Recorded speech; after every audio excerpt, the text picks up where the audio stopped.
মানুষকে জাহান্নামে নিয়ে যাওয়াটাই হলো শয়তানের মাকসাদ।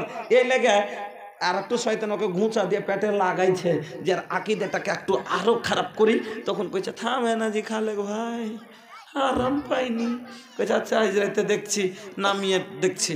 তখন লিয়ে ভিড়েছে, এবার নামাইছে কি কহে আল্লাহ। খালেক ভাইয়ের দোয়া কত সুন্দর, শুনবেন কি কইছিল? কহব নাকি? কইছে কালো কালো তুলসীর পাতা, কালো দরিয়ার পানি, আসুক আমার নিমোনিয়া ডাকে নিছে চোখ দরিয়ার পানি। একদিন আতরে ডাকনি শুনে শুনু হয়, লজে ডাকনি শুনে শুনে এখন কইছে নিমোনিয়া ডাকনি। নিমোনিয়া ডাকনি শুদ্ধ হয়ে গেছে। তোবা তোবা, হাই রে পেটের পূজা তোর রে। পেটের লেগে এরকম করে তুই একটা দিনকে তুই ই করছিস হে।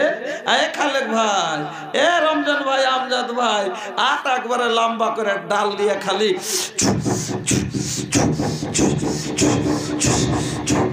মারে চলে ইচ্ছে, পড়া পড় পড়া খালি ঝেড়ে চলে ইচ্ছে। আরো কি কইছে? হাঁটিতে ভাঙলো পায়ের নূপুর, ডাকিতে ভাঙলো গলা, কাল সোনমাগিকে ডাকতে রে আমার জগতে উঠিল বেলা। আই গে ডাকনি মাজা হিলিয়া আয় তোরা, আই গে ডাকনি মাথা ডলিয়া আয়। কত সুন্দর দুয়া দেখছে। ই দুয়াতে শয়তান কাবু হইল না, তখন আর এক দুয়া ধরেছে।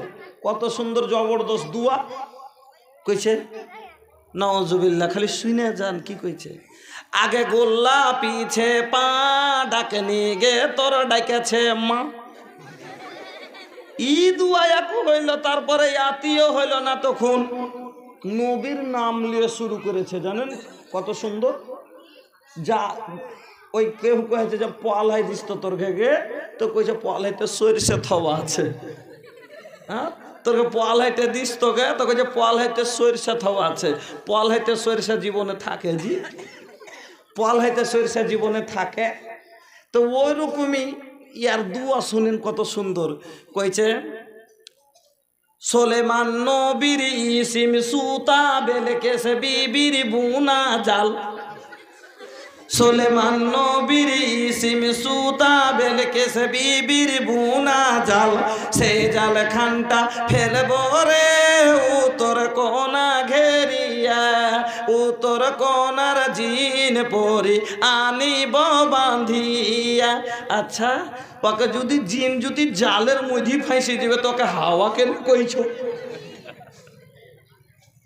হাওয়া বাতাস ফের কোহানে কইবে কি? হাওয়া আর বাতাস। হাওয়াকে জালে ধরে পারবি? তোর বাপের মাজাল আছে তো ধরে দেখা হাকে। হাওয়া বাতাসকে জালে ধরে আটকিয়ে দেখা তোর বাপের মাজাল থাকে তাইলে, হ্যাঁ নাকি? তো বাবু বলে জালে হাওয়া বাতাসকে ধরছে। নাউজুবিল্লাহ।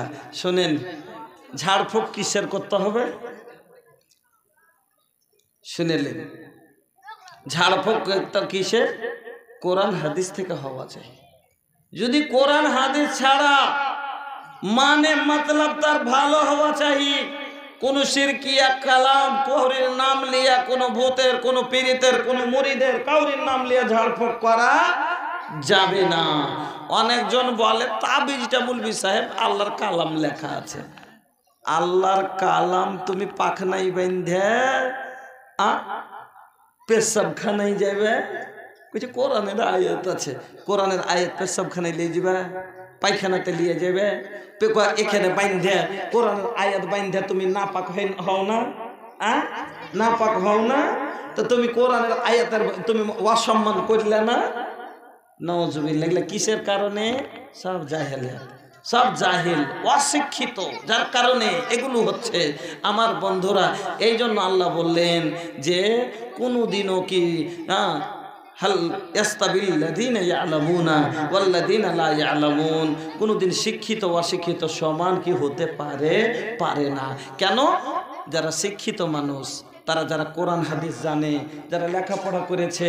শুনলেন আমার মা খালা, ভালো করে শুনেন। আল্লাহ রসুল বললেন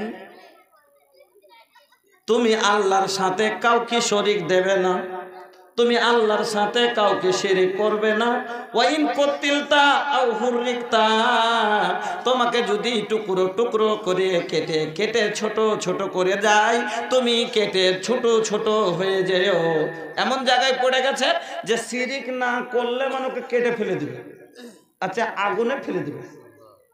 ওই সময় তো যদি তোমাকে কেউ বলে যে তুমি শিরিক করো আল্লাহর সাথে, আর তুমি ওই সময় তো তুমি এইটা আল্লাহর সাথে শিরিক করিও না। ওয়াইন কতিলতা, তোমাকে যদি কেটে দেয় ছোট টুকরো টুকরো করে দেয়, তুমি টুকরা হয়ে যাও। ওয়াইন আও হুররিকতা, জ্বালিয়ে দেয় আগুনে ফেলে দেয়, পুড়ে ছাই হয়ে যাও, কিন্তু আল্লাহর সাথে কাউকে শরিক করিও না। এত বড় কথা। সামান্য একটা মাছির কারণে একটা লোক জান্নাতে গেল, একটা লোক জাহান্নামে গেল। বলবেন কিরকম কথা? হাদিসটা শুনেন, খুব সুন্দর হাদিস। একটা রাস্তা আছে, আর রাস্তার পাশে একটা বুতখানা আছে, একটা বুতখানা আছে। ওই জায়গাটা হলো মানে বেধর্মীর কবজার জায়গা। ওই জায়গাটা হলো বেধর্মীর কবজার জায়গা। ওখান দিয়ে হেঁটে যেতে হবে, আর ওইখান দিয়ে হেঁটে যাইতে গেলে মানে ওই বুথখানাতে কিছু চড়াওয়া দিতেই হবে, এটা নিয়ম, এটা নিয়ম। দুটা মুসলমান ওই রাস্তা দিয়ে চলে যাচ্ছে, দুটি লোক ওই রাস্তা দিয়ে চলে যাচ্ছে। একটা লোককে ধরে, ওই দুটি লোককে ধরে এবার বলছে তোমরা কারিবু কিছু চড়াওয়া দিয়ে দাও। লোক দুটাকে ধরে নিয়েছে আর দিয়ে বলছে কারিব কিছু চড়া দাও, মাহবুদের কাকে থেকে কিছু চড়াওয়া দাও। ওর মধ্যে ওরা দুজন বলছে এবার যে আমাদের কাছে কিছু নেই, আমাদের কাছে মাইন্দি সাইয়া, আমাদের কাছে কিছু নেই, মাইন্দানা সাইয়া, আমাদের কাছে কিছু নেই। যখন বলছে আপু কিছু নেই, তখন ওকে ধরে বলছে শোনো, তুমি যদি না চড়াওয়া দাও, বলছে তাহলে তোমার কাছে কিছু নাই, তো তুমি একটা মাছি ধরে, একটা মাছিকে ধরো, আর ধরে ওইটাই মাহবুদের নামে গলা খানকে টিপে দাও, মুড়িটাকে টিপে কমানো যে কুরবানি আমি দিয়ে দেবো, এটাই চড়াওয়া দিয়ে দেবো, এইটাই বলে দিয়ে দিলাম, এতটা করে দাও, মাত্র একটা মাছি ধরে। ওর মধ্যে একজন বলছে যে ঠিকই আছে, বলছে না আমরা করব না। যখন বলেছে করব না, বলছে করবে না তো তোমাকে কেটে দুখান করে দেবো, না করলে তোমাকে ছাড়বো না, আর কইরে দাও তো যাই দিয়ে দেবো। মা বোন খুব ধ্যান করে কথা শুনে, খুব দামি কথা বলছি।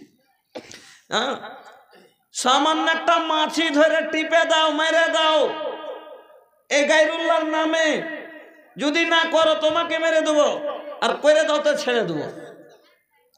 দুজনের মধ্যে একজন বলছে ঠিক আছে আমি দিয়ে দিলাম।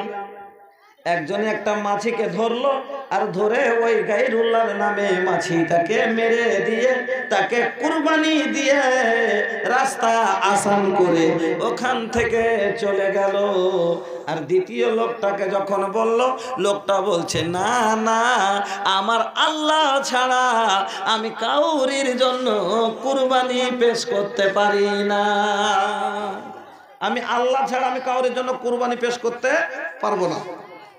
কইছে তাহলে তোমাকে মেরে দেবো। কইছে তুমি মেরে দিবে দাও, এতে কোনো দুঃখ নেই, কিন্তু আমি মাছিও মেরে দিব না। লোকটা মাছিটা মেরে দিল না, লোকটাকে হত্যা করে দেওয়া হলো। এই লোকটা একটা মাছি না দেওয়ার কারণে হত্যা হয়ে গেল, লোকটা চলে গেল জান্নাতে। আর ওই একটা মাছি টিপে মেরে দিয়ে গায়রুল্লাহর নামে চড়িয়ে দিয়ে চলে গেল জাহান্নামে।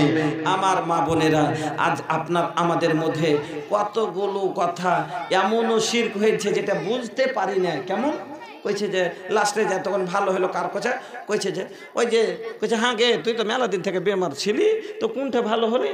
কইছে কত দূর দূর গেনু বুবু, কোনটি তো ভালো হইনু না, লাস্টে যে ফের হার গে ওই রামঘাটে হার ছোট বোনের বিয়ে হয়েছে, তো আর একটা দেওর আছে, তো ওই ফের হাঁকে দেখলে দেখ আল্লাহ হ্যাঁ ওর হাতে ফের আমি ভালো হইনি, ওই হাঁকে ভালো করলে। আচ্ছা রামঘাটের ওর বহিনের দেওর ভালো করতে পারবে জি? ওর হাতে আল্লাহ যশ দিলে আমার আল্লাহ ওর কাছে আমাকে ভালো করলে, এই কথাটা বলতে হবে। মা বোন কি বলতে হবে?